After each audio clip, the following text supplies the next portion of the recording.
Good afternoon, and welcome to Exploring the Science and Art of Application Rationalization. In that order, a health system CIO production sponsored by MediQuant. Just a little housekeeping before we get started. My name is Anthony Guerra. I'm the founder and editor-in-chief of Health System CIO, and I'll be your moderator today. We're looking forward to your participation. You can send in your questions or comments at any time in the Q&A box, and we'll take them later in the program. Just so you see how we're going to spend our time today, first we're going to go about 40 minutes with our main panel discussion featuring Tom Barnett, Chief Information and Digital Officer with Baptist Memorial Healthcare, Julie Eastman, CIO at UCI Health, Jackie Rice, VP and CIO at Frederick Health, and Jim Jacobs, President and CEO at MediQuant. And then we will have our audience Q&A.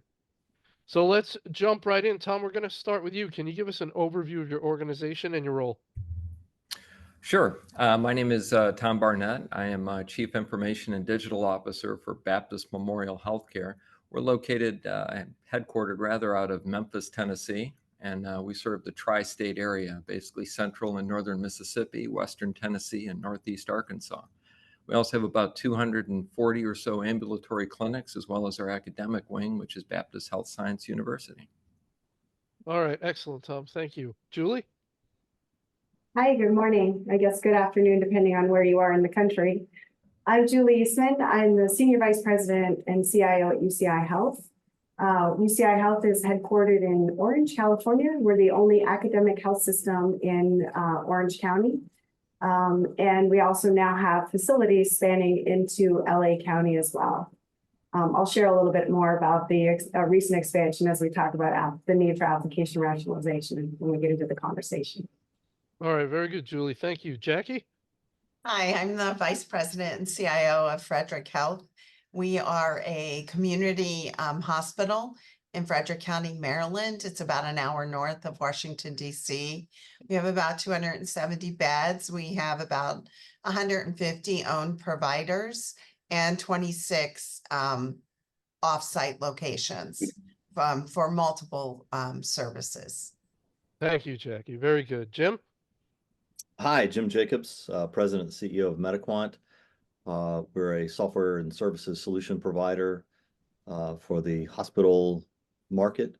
We specialize in application rationalization and active data archiving, and glad to be here. All right, very good, Jim. Thank you. All right, let's jump right into it. Tom, we'll start with you. Let's talk about the drivers of application rationalization. Where does the push come from, and what are the benefits? Sure. So from our overall health system, we're a 24-hospital integrated delivery network. So when we start talking about application rationalization, it comes down to a couple of key areas.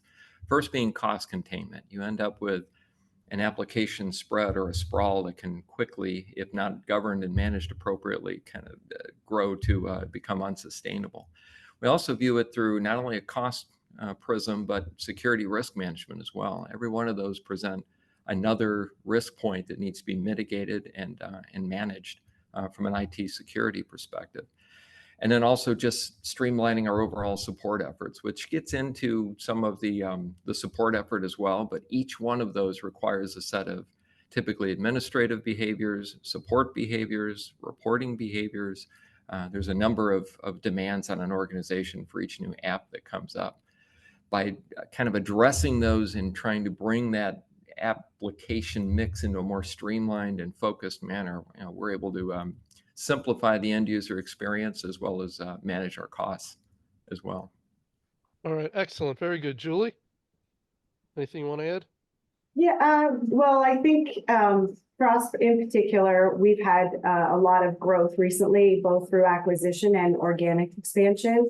And oftentimes that's a driver, right? You inherit the health systems of any facilities that you acquire. So that's certainly the case for us. We've recently gone from 420 beds to 1,300, over 1,300 beds.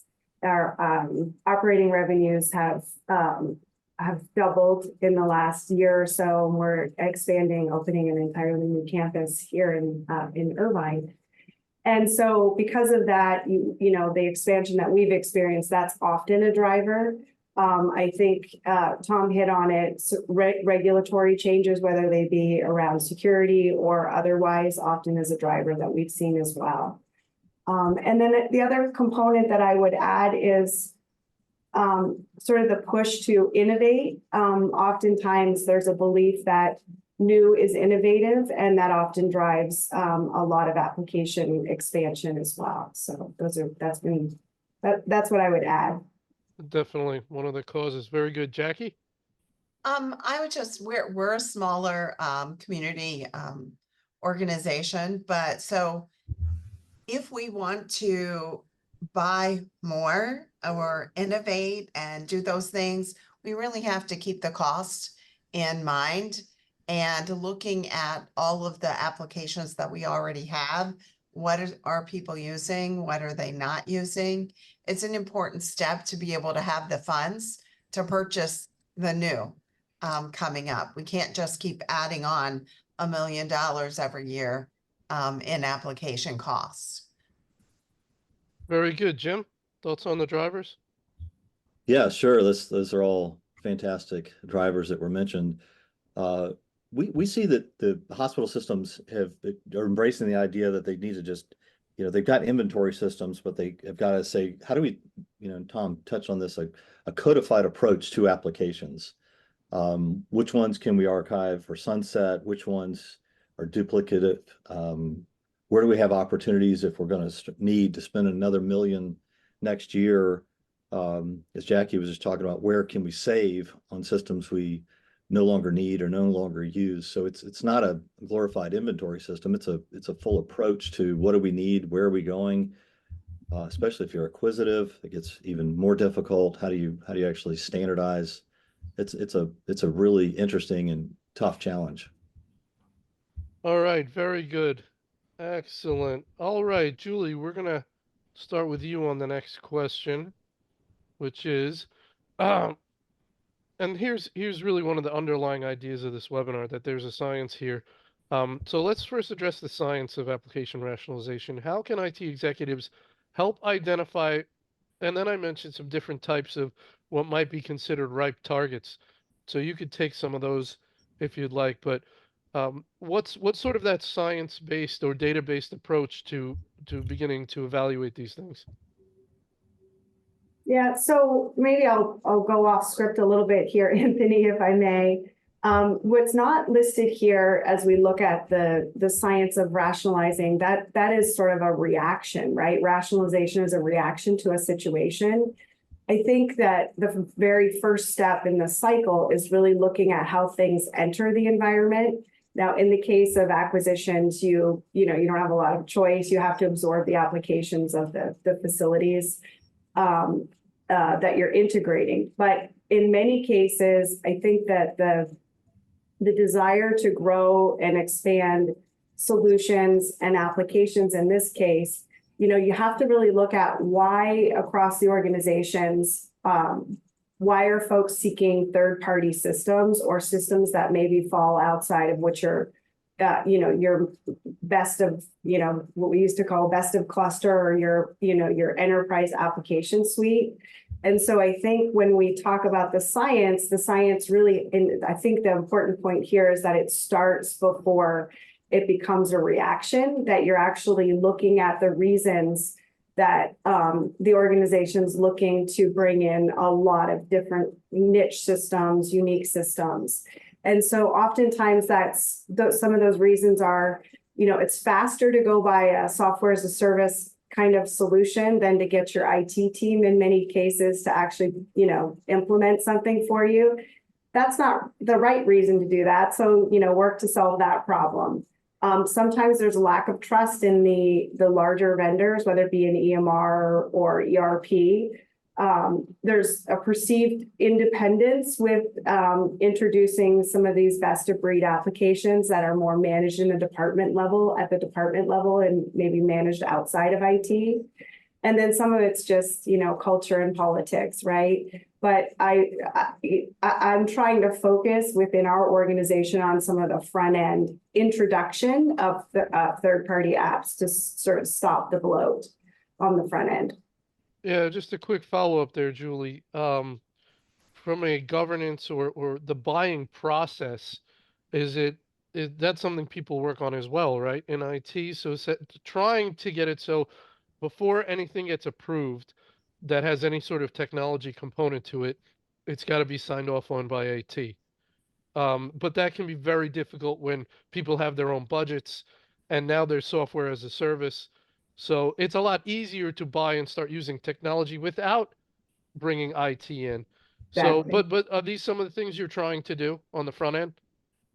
Yes, very much so. Consolidation of our, visibility to where IT services are happening, consolidation of how applications get managed, the governance process, and even beginning to talk about putting policies in place before anything can be purchased around prioritizing existing systems over new ones. All right, very good. Okay, Jackie, your thoughts. I would just add that it really is important to be keeping a list somewhere, an understanding of all the applications that are there.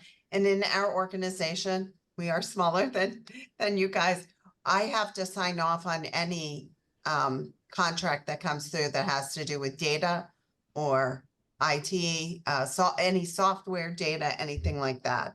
We have to sign off on it. We have to do those security assessments. It scares me when people are out there, as you say, trying to find their own system or buying it independently. We've really put some guardrails on that coming up. And as far as the application and rationalization, the push really comes from looking at where's your budget. IT is a very big piece of budget, and you have to educate the other business partners. So we do talk about those. I have an IT steering committee. We actually bring up the applications, and usually at least part of one of the a piece of the IT steering meeting is I have one of the VPs or senior VPs look at their applications, and we look at those and we see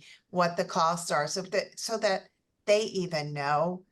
In our system, I keep all of the maintenance contracts in IT to track, because if something breaks, IT's going to have to fix it anyway. I want to make sure we have that maintenance. So I keep that maintenance. It's easy for people to say, that piece isn't in my budget, it's in the IT budget. And so it's important to educate people about, look, this is what you're paying. Please take a look at these applications. Are you using all of the modules? Those kinds of things. Jackie, a couple quick follow-ups there. So you have to sign off on everything that gets purchased. So sometimes you might say when something comes on your desk, you have some people do some research and you might say back to the requester, we have this, or we have something like this, or they have something like this over there. Why don't you take a look at it? Those kind of conversations? Absolutely.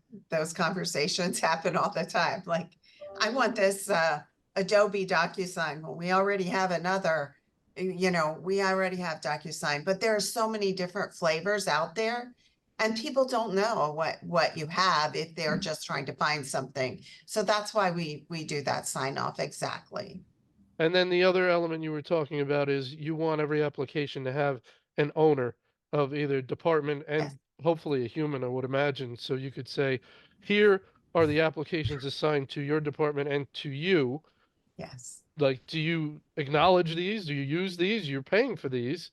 Yes. So that it doesn't fall through the cracks and you have a whole family of apps that nobody has any ownership or affiliation with. And usually we're looking at that during our fiscal, for getting ready for the next fiscal year, because I have an IT person assigned to every application plus a business unit person assigned. Very good. All right, very good. Jim? Yeah, that's all fascinating. I think that compliance, security, cost, those are all huge drivers. Certainly come across places where hospitals have saved money by stopping support, and now they're no longer getting security patches. So the best practice is sort of take this list and more, and that's the evaluation criteria. But I think the conversation to this point was also spot on of preventing things from becoming worse is critical, and getting stakeholders involved, because they obviously care about the facilities, but sometimes they underappreciate that there is duplication, or they don't fully understand things. I can't imagine how many hospital employees have run out and done tests on ChatGPT without telling anybody, not fully understanding what's happening with these models. It's one thing to write a term paper with ChatGPT. It's a totally different thing to use it in a healthcare environment, because a lot of these models, the companies won't sign BAAs. There's a danger if you're not careful with those things. So, taking the inventory and then overlaying the drivers is a critical aspect. So then you've got the lens. You can then go back to the stakeholders with justification for decisions you're making, or places you're headed, as opposed to the CIOs having to battle the various departments. Yeah, and certainly going to get into that a little more. Tom, your thoughts on the question at hand? So the way I think of it is kind of not so much a science as an art, right? So at least my first pass through looking at the software that's running within our environment, you want to examine your license counts on each one of those and see whether you're appropriately sized from that perspective, and then see how often people are actually logging in and using that particular software. So that gives you some of the scientific data from which to start. I think the next part now gets into a little bit of an art, because where I like to take the conversation is rather than discuss the new potential software coming in, I think to Julie's point, because invariably it'll be a new, flashy user interface that promises a lot of things to the end user, which we understand it's right behind that flashy user interface. There's people issues, process issues, politic issues, and technology issues that are all hidden by that glittery front end. So we want to make sure that we're digging behind that to understand that a little better. And I think, and in my point of view has always been, it's business processes upstream from the technology. So rather than have that discussion around the software and its appropriateness to the organization or not, I almost like to take it back upstream a little bit and let's talk about the business process it's really supporting. So kind of in that approach, what I like to utilize is what I call a business technology map. It's basically a spreadsheet. So what I'll do is just take our major business processes down the side, and maybe instead of ERP, we'll get to another layer deeper than that. Maybe something around procurement, recruiting, time and attendance, payroll, performance management. So those all represent functions that the health system is performing. And then in my case, I've got 24 columns for each of our hospitals, where that location intersects with a process. What technology is supporting that process? What that does for us is allows me to map the environment and really see if there's any disconnects. Somebody's using something redundantly that is used in 16 of our other locations, as an example. It'll allow us to have an organizational conversation that, hey, for time and attendance, or for recruiting or talent acquisition, we want to settle on a single platform. Now, typically ERP is going to be standardized in a health system, but you can extrapolate that. We typically do that for numerous areas across the business area. So now we start the conversation with the business process and what tools are being brought to bear to support it. And I think that quickly surfaces disconnects, redundancies, and we have multiple. I think to Jackie's point, there could be 4 pieces of technology in supporting a single process. Well, let's have a dialogue at that point. And I totally agree. I mean, we should be involved if it's technology implicated, but there's numerous doors into a health system. And I think we understand that. And I have, from a secret shopper perspective, been in evaluations or pitches where one of the selling points of the software, particularly being cloud, was that we don't have to go through your corporate IT shop. So that was almost viewed as a plus. Well, it depends, because I think to Jackie's point also, if it doesn't come around from one way or another, eventually we're going to have to do the security clearance for it. So we will find out. We will find out. Very good. All right, next question, Jackie, we're going to start with you. Once IT executives have identified applications that are ripe for retirement, what's the next step? Where do they take that information in an effort to get business buy-in on a decision to sunset an application? This can be where things get quite tricky because nobody actually wants to give up the tool they're currently using. They sure do not. Yeah. And all you have to do is take away the tool they're using and then they love it. But I think the things that you have to, one of the things that you have to think about as you're doing this is I always put up front the cost. Usually you are not, in that first year, you're not stopping something and then starting something. There is an overlap for that implementation that you're buying. So we look at that. Many times it's worthwhile for the overall cost savings as you go, but you do have to look and make people aware of that overlap. I also find that we have to think about the conversions, what the data that's in an application. We all of us are going through let's get to one system here, but then we have these other systems that have data in for our patients that we have to do. So data archiving, what are we going to have to do with that? And look at the cost of that as well. We do have an active data archiving process and system where we're putting that. So we have to make those decisions as we're going forward and working with that group. IT shouldn't be leading here as far as the workflow that you're going to put in. And so those relationships with business owners is very important, that collaboration. It's not just going to be handed over and IT is going to do it. That's not how it works.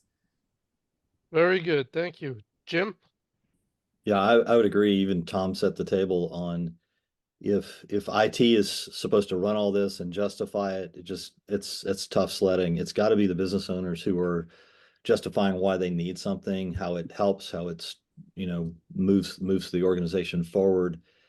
IT is a partner in that, but it's got to be through the lens of the buyer needs the group itself needs to be building their own buy-in from a departmental level. It gets more tricky with multiple departments and across multiple facilities, but there's got to be a partnership with the stakeholders to make sure and IT's driving from a compliance security, but not from a business process standpoint. So the buy-in though does have to include all of the checks that you're looking for. And then what happens when you sunset the previous application? What is the outcome of it? Is it compliance data or data that's driven by compliance regs where we need to keep the data? What's the sort of the holistic approach? Because that's to us, that's the total cost of the transition. It's not just new licensing. It's what are we doing with everything that's left behind and the degree to which we have to maintain or do something with that data. Very good. Tom? I agree with all of the points. I think also one other aspect in terms of getting that buy-in is, as Jim alluded to, it's the data retention policies for the organization. So particularly with PHI, there are varying degrees of mandated timeframes that you need to keep that data. We also want to look at what, from our legal perspective, what access do they need? Be it legal holds, be it general reporting amongst our business users. Inevitably, once that application is identified for retirement, the data is going to outlive the application itself. So typically business users are familiar with the purple dinosaur or whatever software that we've had around here for 40 years. And that's how they know to get to that data. When that data moves to somewhere else, there's also an organizational change management and training with just making sure that it's intuitive. First question I would ask is, are they coming back to corporate IT to go find that data to answer business requests post-retirement?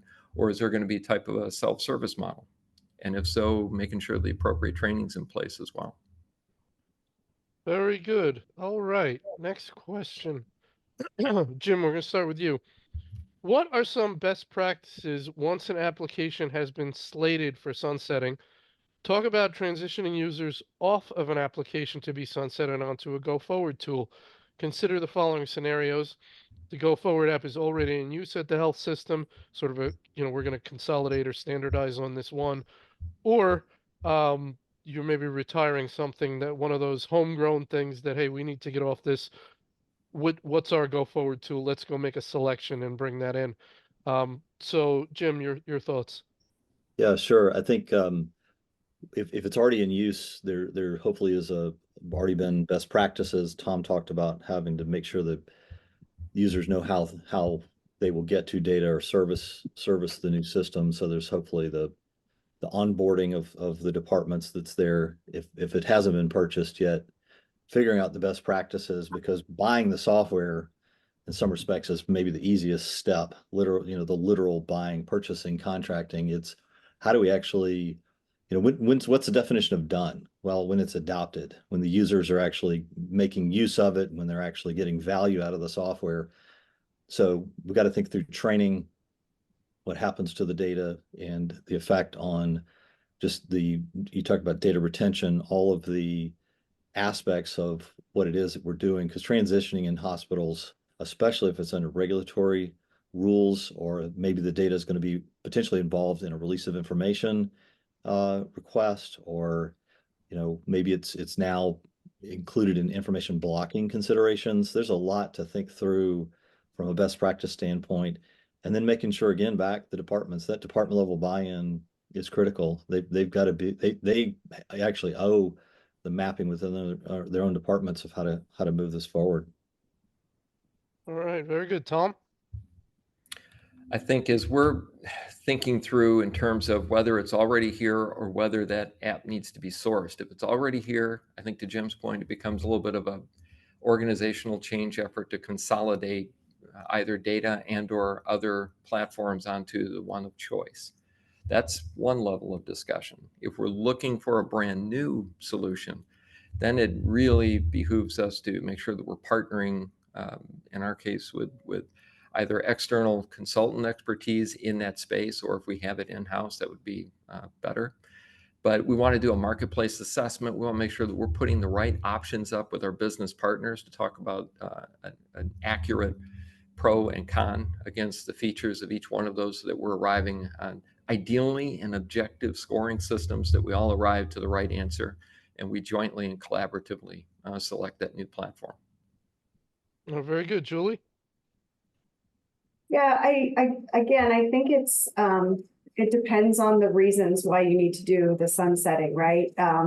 So if it's more technology driven, there's security risks associated with the existing system, you can't patch it, et cetera. I think the further in front of that you can get with the users, the better, obviously. So people aren't surprised. You have the time to do a lot of the change management that Tom and Jim spoke to, and really engaging the end users and the organizational sponsor for those products sooner is better, obviously. But the reasons really need to be valid, right? So it's not really, it can't be an IT convenience type thing, right? There has to be valid reasons for why you're sunsetting something. And oftentimes there's operational efficiency associated with it. There's financial benefits, obviously. And then the security implications are good reasons. So the getting in front of it earlier, really partnering with the operational owners or sponsors of those applications are all things that I think are important, whether it's a system that's already in use today, or whether it's something that you have to go out and acquire in the market. I think that criteria is relevant to both of those scenarios. Julie, is IT sort of tasked with addressing this in health systems, do you think, as sort of a mandate? Like, hey, we have too many applications, your IT, which again, if you're a CEO type, you say, listen, the CFO says, here's what we're spending on all these applications. The CEO says, it sounds like a lot of money. Do we need all these? They come to you and say, can we do with less of these? Can we reduce this cost? So does it become sort of your mandate? And then the second question is, if you have that mandate to reduce the number of applications, and you go out and you identify applications that could be on the chopping block, so to speak, and you're looking to partner with the business, but the business isn't interested, the users, you say, we want to partner. Do you ever come to that point where IT is saying, this is not an application that's used a lot and we don't particularly need it, and it costs us a lot of money. And the business is like, nope, we need this. Have a nice day. Do you ever get to that point?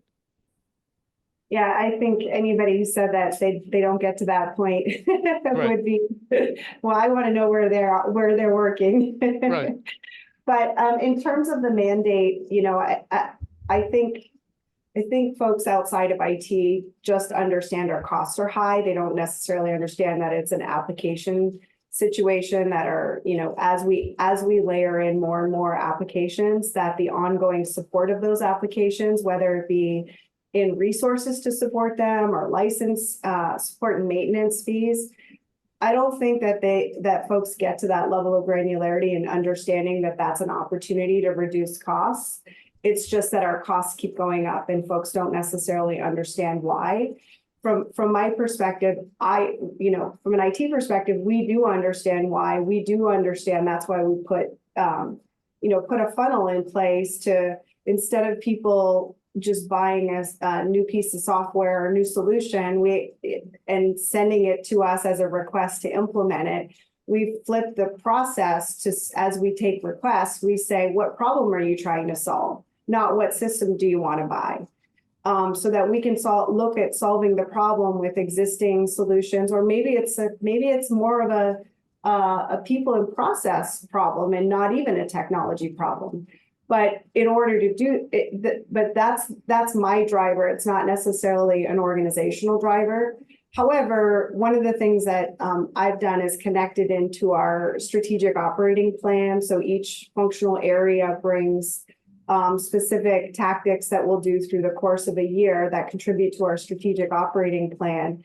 And one of our in line with our financial goals, I have application rationalization as a specific goal that's shared across with my peers to achieve our financial goals. So sharing some of that really, I'm actually bringing it back to my colleagues to help them understand that that's actually a way for us to meet some of our financial goals. Very good. Jackie, what do you think? I would just echo Julie a little bit in that, every one of the strategic plans has technology is going to fix something. And I think it's going to be even more challenging with all the AI products coming in, and having those conversations of saying, you have to look at what you have already on the table, and what are we going to give up to get to this new technology that you want, with all the new tools coming out. And I think that's going to be even more of a challenge over the next couple of years. And I think IT has to own this too. We've talked about, the other areas, but I mean, even within our own IT, just looking at small things like multi-factor authentication, password tools. Microsoft has theirs, and there are multiple ones that we've all probably purchased. So trying to consolidate that down into this is that other tool looks really good for multi-factor, but we get this with the products that we already have. This is where we're going to go, and making sure that we communicate that. That isn't necessarily something we ask the end users. It's really consolidating our security for that. All right, very good. Next question. Tom, we're going to start with you. Discuss contracting processes and dynamics that make an eventual product sunsetting and data transfer easier. And when I think about this, you think about the prenuptial arrangement, right? This is contracting with the breakup in mind. Everything ends, all good things come to an end, even Rome fell, right? So if we start there and we say, when I eventually want to part from you, I want to make sure I can do that easily. And I know there's some issues there with maybe IT not having as much control or a total hand in those contracts. But what are your thoughts there about this is one way of getting ahead of things. So, there's two different situations, existing and then new. If we're approaching new, we have a checklist we'd go through, and I tend to zero in on the term of service, the termination clauses, as well as the ability to exit that contract with notice. So that will give us some level of flexibility. Now, there may be other dynamics at play in there, but at least I want to make sure that we built in something up front, because you don't know. And the technology curve, particularly with, there was an allusion to ChatGPT earlier, or AI. I mean, the curve is expanding fast. So I don't know what the game field's going to look like, or the playing field rather, 5 years from now. So I think it behooves us to make sure that we have that flexibility built in up front. Now, if it's an existing contract that's been in play, I'm going to look at the same clauses, but we may be in, year one of a 5-year contract. That's going to be a different discussion, particularly if there's not, an off ramp, contractually speaking, in there, that we may end up having that relationship a little longer than some may have wanted, which isn't necessarily a bad thing. It's just, we just need to have that roadmap looking forward. So I think, and while this is easier said than done, but building in some type of an application optimization of your portfolio is just a general, because invariably it happens, right? The economy will take a dip, and we'll have to swing around from an IT perspective and look at, are there areas to gain efficiencies? But if we can build that in continually, then we'll have a roadmap of what contracts are coming to an end in the next 1, 2, 3 years or so, and know that we can have an opportunity to consolidate. So that we're building that into the overall portfolio approach to make sure that we're looking to keep the garden cleaned up, so to speak. So, Tom, it's definitely a best practice, and these could be hundreds and hundreds of contracts, but it sounds like it's a good idea to maybe have someone get together all the information on those so we can quickly look and say, especially if you're going to enter a discussion with a business unit, well, you're locked into this one because this contract is the way it is. It's not optimal. I don't love it, but it is what it is. And that's going to come into play in our considerations of what we can and can't do. Absolutely. It's a tight partnership, not only with your business partners, but legal and your supply chain as well, to make sure that you're all working in harmony. Very good. Jackie, your thoughts? Again, I would agree. We work very closely with legal and materials management to get, and just, we have a separate data agreement we try to put with contracts. So that kind of spells out what's going to happen. Sometimes it's accepted, sometimes it's not. It's just, it is a process. And I agree, making sure that you understand the termination terms. They always want to try to lock you into 3-year or 5-year terms. And, I often press back and say, how about 2? Technology is very different now. How about we do that? So just being willing to get in and talk over and make sure you understand what those contract terms are, and tracking them. I think, Tom, that's a great, that we always try to track. This contract is ending next year, but you have to start thinking the year before, is this something that you want to replace? Because the end of that year is not the time to think about that.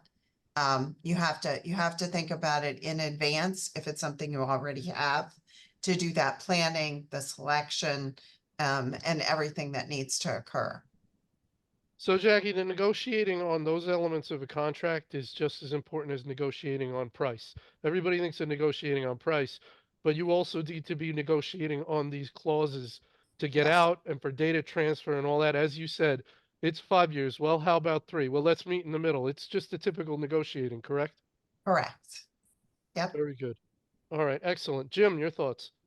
Yeah, I would agree. I think price is one element. Total cost is really what Jackie and Tom were just talking about, because there are vendors who don't want the hospitals to leave them, right? So they encrypt data or make it difficult, or they want to have a debate over who owns the data, which I always find ridiculous.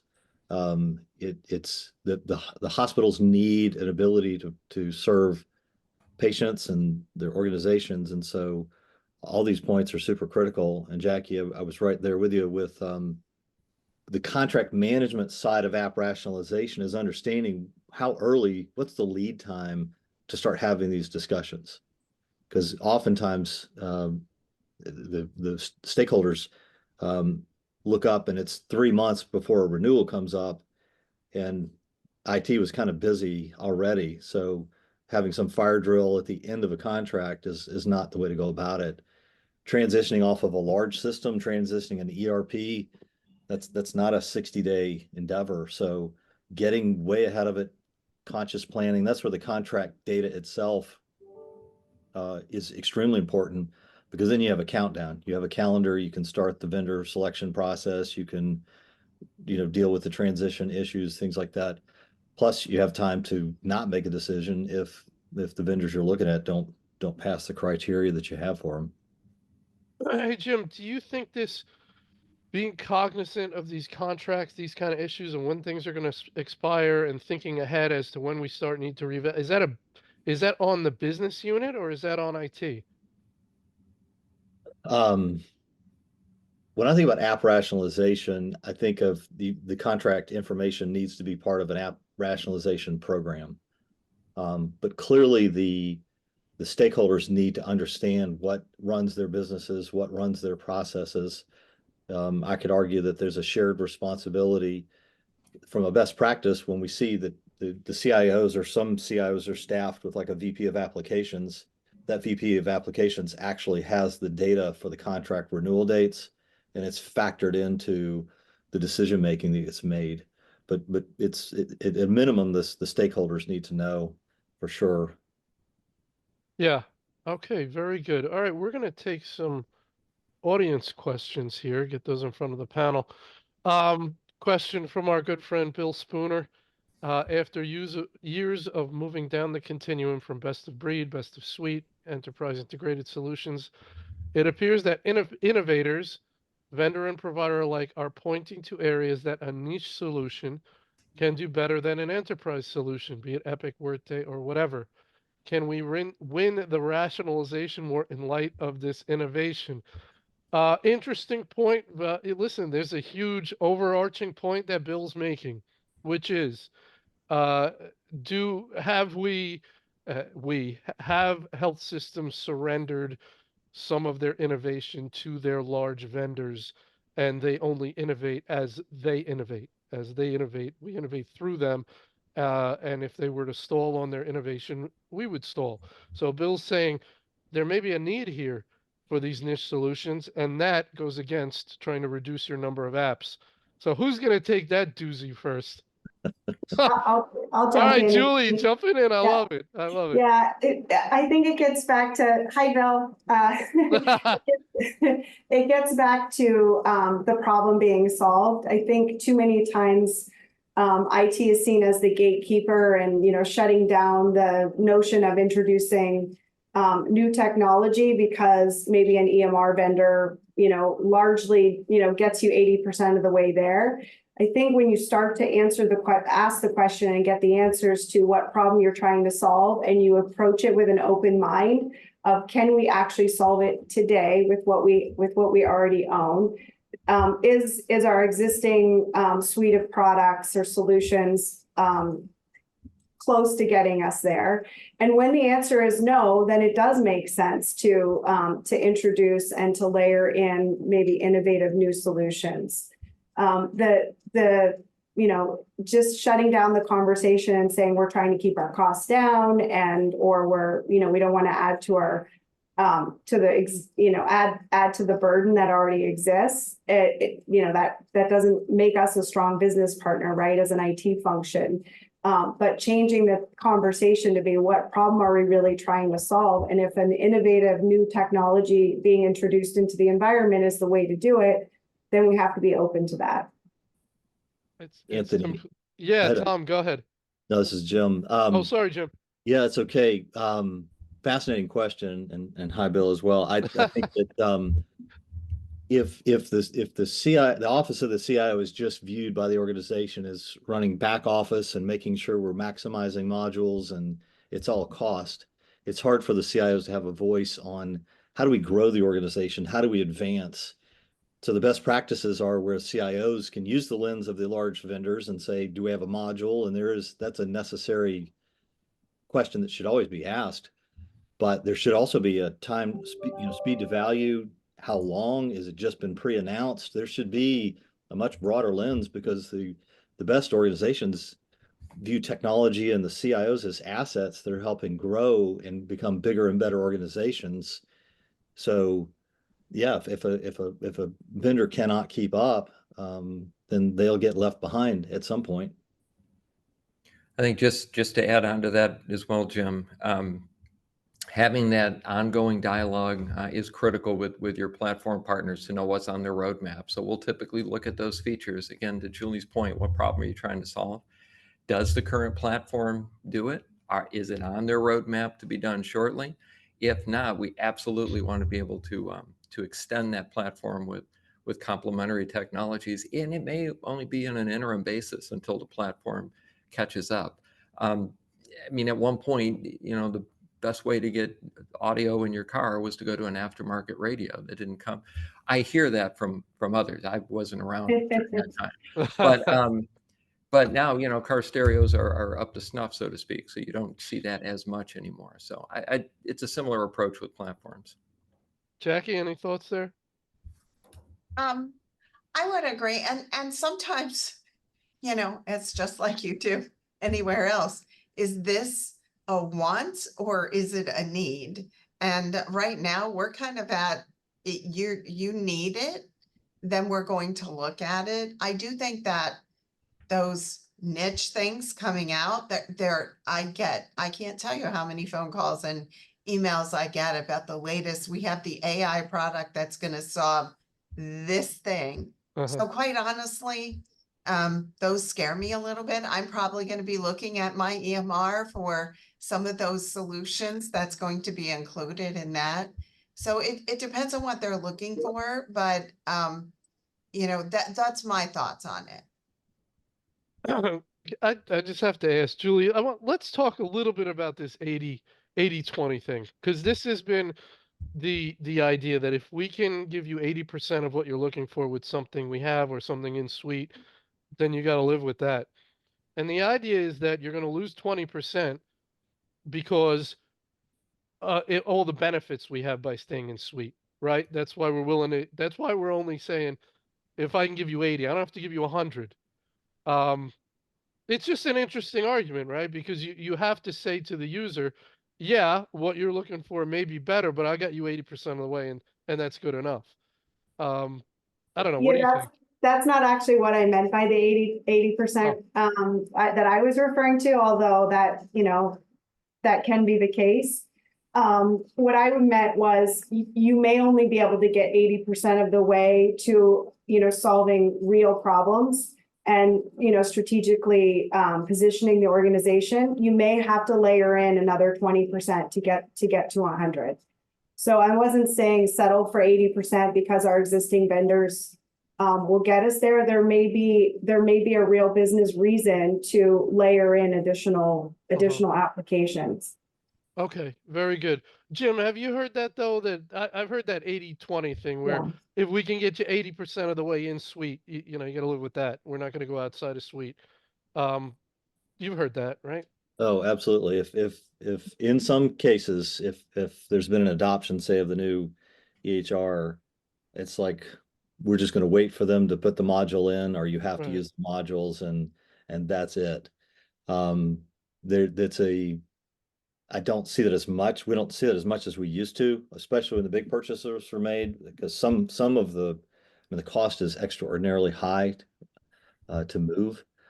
But they have to keep pace. They're going to have to innovate, and what the group here faces is much bigger though than just what's in the EHR. There's ambulatory. There's you're, especially if they're acquisitive. You got clinics you're buying, maybe outpatient surgery centers. There's the ERP that was mentioned earlier, payroll. This isn't just about what's in the EHR. There's a holistic view, and you also wind up with homegrown systems, or some clinician went off and built something and nobody told anybody about it. And it's under their desk.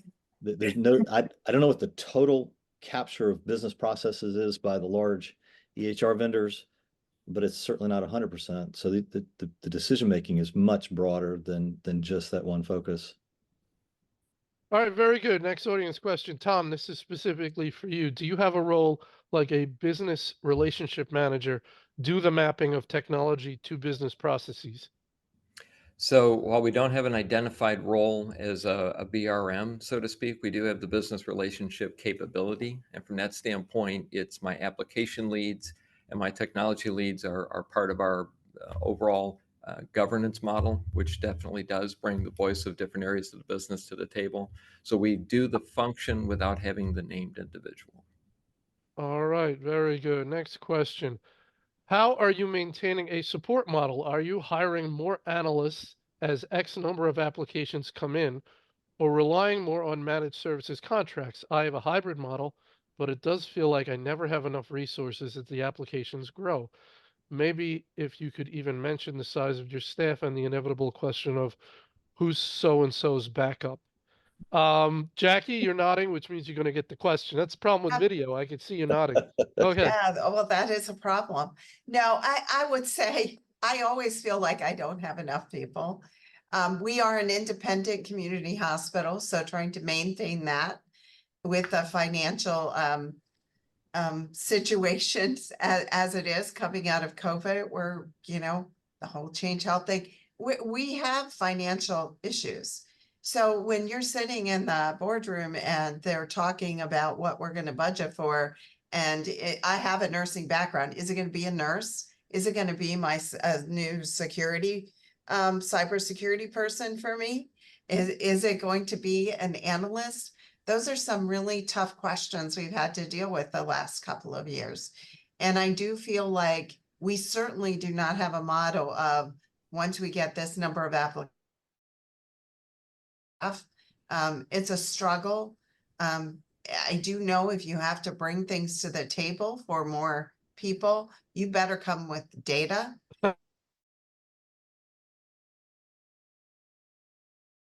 ROI and backup on this. Now, I have said when somebody brings a new application to the table, I have said we will have to have somebody who owns this application in IT. So if you're going to have this new application, it needs to include the cost of a new analyst, if it's big enough for that. People can only take so many on. And I don't know if it really helps to say the number of staff we have, because it varies so much in what we have. I have cybersecurity. I have all of these, I have data and enterprise analytics under me, all of those. So it is a struggle. I think we do our best, and we have to talk to the organization about, if you are bringing this big application in, this is what the support needs are going to be to support it. And I don't have all the answers. I mean, we keep putting in all these other ambulatory sites. Well, who's going to take care of them from IT? Nobody ever says, oh, well, let's give you 3 more people. That just doesn't happen because you add 3 more sites. So I would say it continues to be a struggle, and we do our best and take a stand when you need to. I love it. You better come in with data, right? If you're coming in Yes. here. Very good. Tom, any thoughts on this question? Yeah, I do like to go with kind of a ratio model, whether it's an engineer to so many virtual environments or support people. One other aspect that's critical is to properly categorize your apps. So we have just under 500 apps that support our health system, but there are apps that are enterprise-wide that are critical, that require disaster recovery and continual availability for the operation. Well, that has one level of staffing with it. There may be other apps that have a lower tier of support. So maybe there's a ratio of 1 person to 20 apps, if you're kind of a liaison with the vendor partner and their support line. So I think keeping those ratios in mind and having that open dialogue, both with finance and your business partners, so that you can tell when it'll be difficult to meet response times and support if those ratios drift. Julie. Yeah, I try to handle this in partnership with my CFO, who has just put in a really robust business planning process So anything new that's introduced to the organization has a full, 5-year TCO, and it generally has a positive NPV. So, and that would be inclusive of any of the IT resources. So whether it be the ongoing licensing, support and maintenance, and FTEs to support it, it's built into the business planning process. And that's really, since he's introduced that process, it's changed the dialogue. And I don't have to make the case anymore. The requester or the sponsor of the business case actually makes the request and makes the pitch to the rest of the organization. So that's helped a lot. All right, very good. Well, we have time for what I'll call a lightning round of final thoughts. Best piece of advice to your colleagues listening today.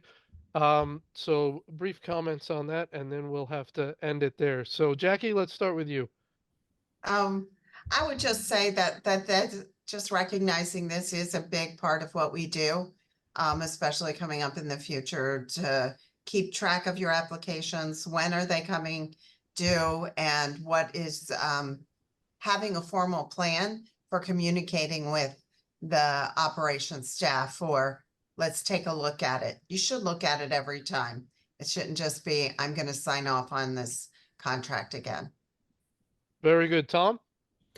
I think while inevitably any discussion around application rationalization appears to be a technology discussion, I always believe it's processes upstream from technology, and always speaking about things in terms of the business process that we're supporting and what collection of technology is supporting that process is always the best place to have that dialogue from. Excellent, Julie.